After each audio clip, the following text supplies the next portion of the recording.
Nosotros ya nuestro invitado, que es Manuel Ataide, les decía que es el secretario general de la Federación de Organizaciones Andaluzas de Mayores. Señor Ataide, buenos días. Hola, buenos días. Bienvenido.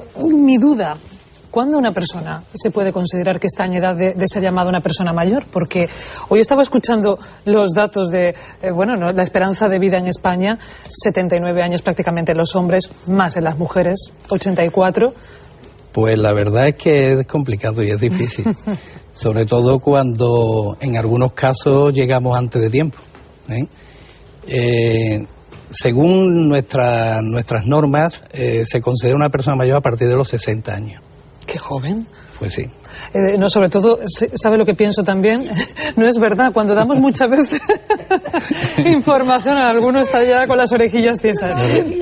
Cuando damos información en los medios de comunicación, ¿cómo sienta eso de llamar un anciano de 60 años, un anciano de Pues 65? La verdad es que según como lo tomemos, porque sí, claro, el tema es cuando utilizamos nuestro rico lenguaje, cuando hablamos de viejos o hablamos de ancianos, y parece que lo estamos haciendo de una manera despectiva, cuando realmente quizá es el nombre correcto que tiene.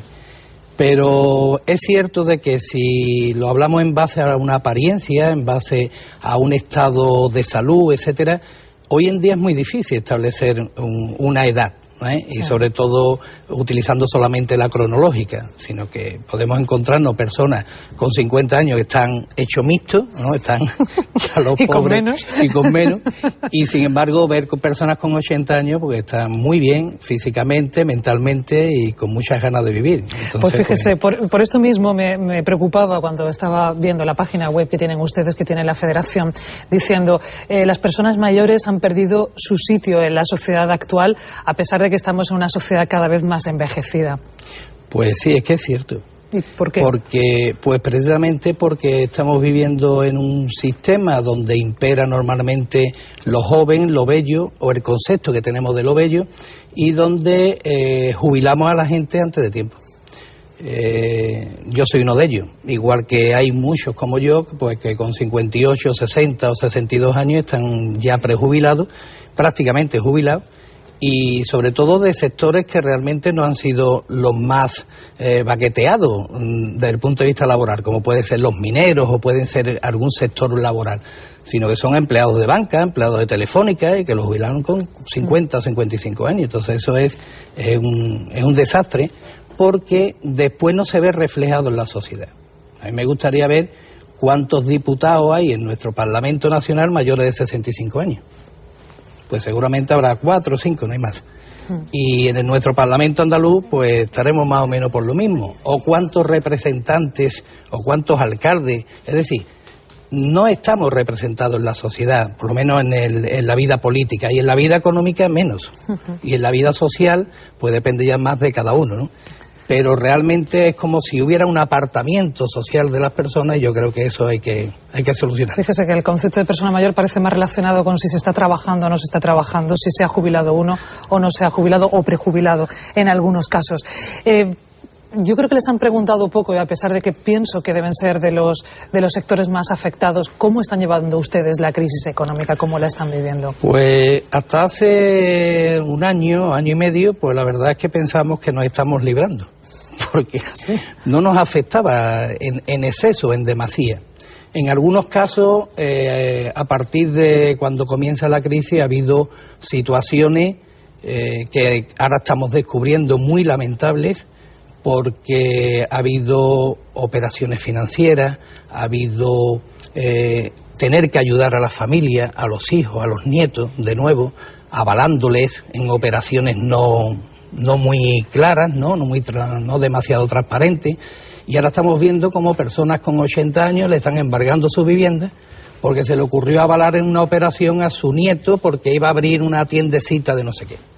Y claro, si a eso le añadimos, pues se vuelve a descubrir ahora unas posibles y supuestas estafas por parte del sector financiero en general, y no voy a decir nombres de entidades porque son muchas las que están inmersas con lo que se llaman participaciones preferentes, que la verdad nos tiene realmente muy preocupados y asustados.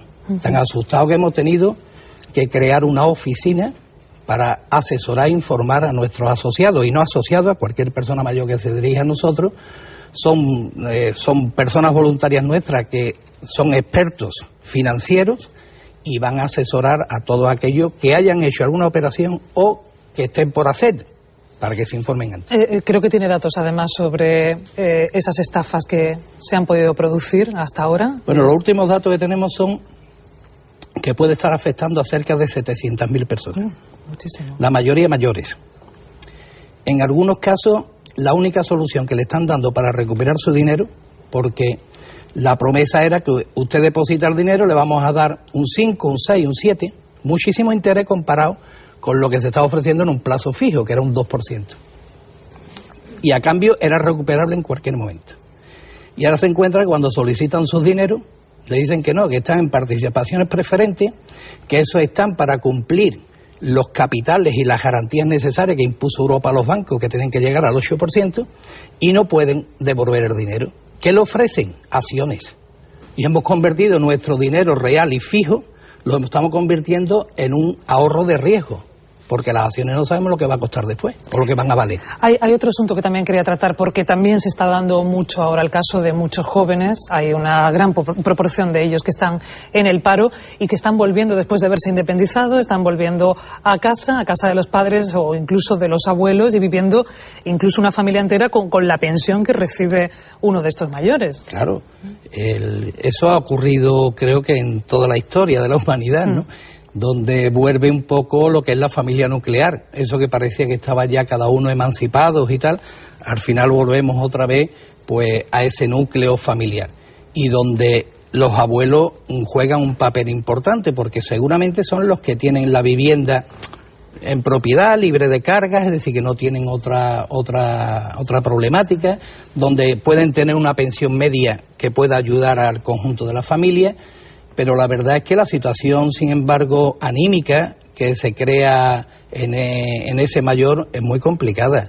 Estamos viendo cómo nuestros nietos, pues después de un esfuerzo enorme, de haber llegado a unos estudios, a unos niveles importantes, se encuentran ahora que no tienen futuro. Es como una generación perdida. Entonces eso para un mayor es muy grave. Es muy grave. Yo quería hablar de malos tratos físicos, psicológicos, que se producen cada vez más hacia los mayores por parte sobre todo de los hijos. Solamente un 10% de casos de malos tratos se denuncian. Quiero decir, estoy pensando en la violencia de género y un poco estamos en las mismas. Si no se denuncia tampoco se puede hacer mucho. No se denuncia, además tenemos otro hándicap añadido, y es que el mayor nunca va a denunciar a su familia cuando es maltratado. Después son maltratos quizás fuera de lo que es el concepto que nosotros tenemos. Nosotros siempre el maltrato lo vemos desde un punto de vista del maltrato físico. En el mayor se produce mucho lo que es el maltrato psicológico y el maltrato económico. Es decir, pues abusos, quedarse con sus bienes de una manera torticera, es decir, engañando. Hay pues un maltrato psicológico de amenazas. Si tú no te portas de tal manera te voy a meter en una residencia. En algunos casos todavía se habla del asilo en vez de el concepto residencial, que hoy en día afortunadamente eso ha cambiado muchísimo.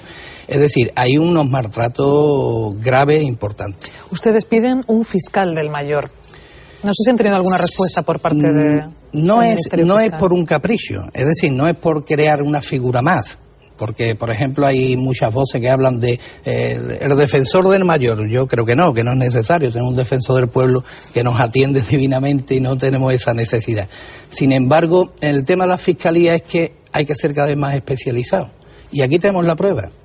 Están ocurriendo cosas que no están en nuestra norma recogida, que es el sector financiero que hace y deshace a su manera, y aquí nadie actúa. Y entonces vamos a tener que actuar.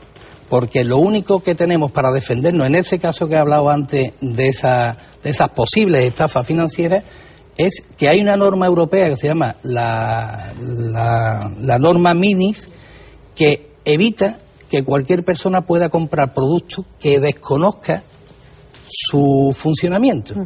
Pero claro, eso se aprobó en el 2008. Todo lo que sea de antes del 2008 no es posible.